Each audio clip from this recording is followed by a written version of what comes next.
நண்பர்கள் அனைவருக்கும் வணக்கம். இன்னைக்கு நம்ம அந்த வீடியோல மீண்டும் தமிழகத்தில் பல மாவட்டங்களில் மிக கனமழை என்ற தகவல் வெளியாகி இருக்கு. சோ அதை பத்தி தான் இப்ப நம்ம பார்க்க போறோம். தென்கிழக்கு வங்கக்கடல் பகுதியில் உருவாகி இருக்கக்கூடிய புதிய காற்றழுத்த தாழ்வு பகுதி இன்று காற்றழுத்த தாழ்வு மையமாக வலிமையடைய உள்ளது.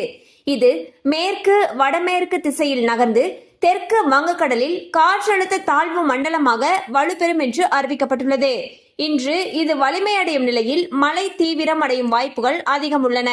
இதனால் நவம்பர் 24ஆம் தேதியன்று தமிழ்நாட்டில் ஓரிரு இடங்களில் மழைக்கு வாய்ப்புள்ளது என வானிலை ஆய்வு மையம் தெரிவித்துள்ளது. இந்த புதிய காற்றழுத்த தாழ்வு பகுதி எங்கே உருவாகும் என்று விவரங்கள் வெளியாகியுள்ளன. இவை தென்கிழக்கு வங்கக்கடல் பகுதியில் சென்னையில் இருந்து சுமார் 340 கிலோமீட்டர் தூரத்தில் உள்ளது. இதனால் இவை புயலாக மாறும் சாத்தியங்கள் அதிகமாக உள்ளன.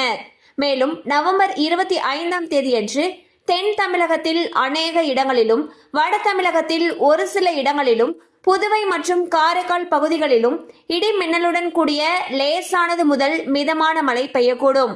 தஞ்சாவூர், திருவாரூர், நாகப்பட்டினம், மயிலாடுதுறை, புதுக்கோட்டை, சிவகங்கை, ராமநாதபுரம், தேனி, திண்டுக்கல், மதுரை, விருதுநகர், தென்காசி, திருநெல்வேலி, தூத்துக்குடி, கன்னியாகுமரி ஆகிய மாவட்டங்களிலும் காரைக்கால் பகுதிகளிலும் ஓரிரு இடங்களில் கனமழை பெய்ய வாய்ப்புள்ளது.